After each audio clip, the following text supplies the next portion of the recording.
Today, I want to talk about the lipless crankbait. This is a phenomenal bait. A lot of you guys may call this a rattle trap, right? The rattle trap is a brand that really first kind of started putting out a lipless crankbait. And this is an extremely good tool as an angler to cover a lot of water and catch a lot of bass. This is one of the first lures that I actually used when I was first starting to get into bass fishing to go out there and catch a lot of fish. But the big thing that I've realized in bass fishing and fishing in general is as anglers, we always start to kind of put certain lures into certain categories. For example, when you see a certain situation out there in the water, a lot of us tend to think about the same exact lure. And a lipless crankbait is one of those. One thing that I've noticed with a lipless is that there's a lot of guys that don't fish, that will only fish this when they are fishing around grass and around vegetation.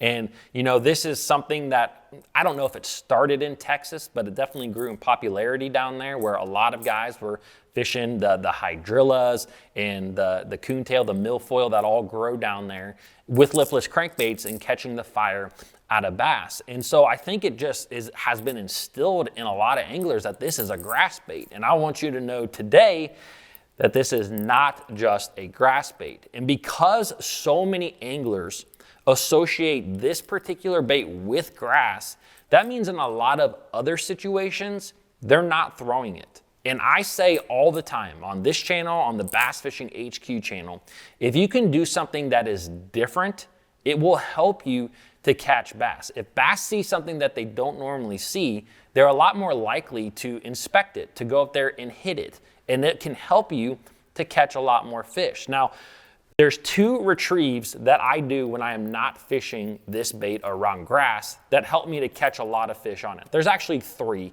but the first one is kind of your standard one, right? So the first one is just burning this bait, casting this bait out and burning it back to you.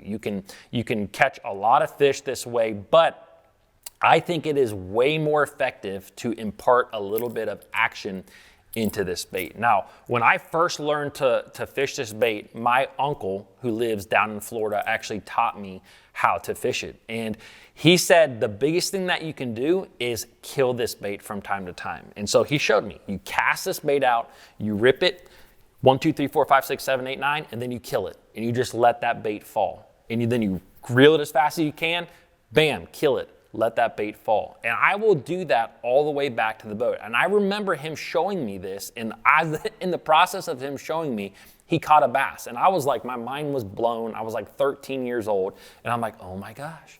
And I got home back to Ohio, and I started picking this bait up. This was like the only bait that I fished for like 6 months of my life. And I fished it everywhere, no matter what pond I went to, no matter what lake I went to, and a lot of lakes in Ohio don't have a tremendous amount of grass. I mean, they just have rocks and even wood cover. And I was just fishing this thing all over the place. And I was doing that exact retrieve where I was casting it out, reeling it in, and letting it fall. And I was fishing it anywhere and everywhere, and I was catching bass absolutely everywhere. I can remember catching them on a lake here, which is called Delaware Lake, which a lot of you may not know, but that is not a lake that you think of all to throw a lipless crankbait. And I remember my friend being kind of blown away that I was catching them on a lipless crankbait, but that's mostly because I didn't really know how to fish anything else. Now, the second, or I guess the third retrieve, the one that I also do a lot with this bait is yo-yo it off the bottom. This is a really good way to catch bass if they are relating to rock bottoms or hard bottoms, you know, whether that's a shell bed or whether that's just kind of a flatter rock bottom. This is a really great way, especially in cold water. If you fish in cold water, or in the early springtime, one of my favorite ways is to find these rock points where you have some staging fish that are kind of sitting on that point waiting to go up and spawn in some pockets and some coves. And one of the best ways to catch that fish, that cold water fish, I mean, I'm talking when the water's like upper 40s, low 50s, cast this bait out, let it hit the bottom, and just yo-yo it up and then let it flutter down.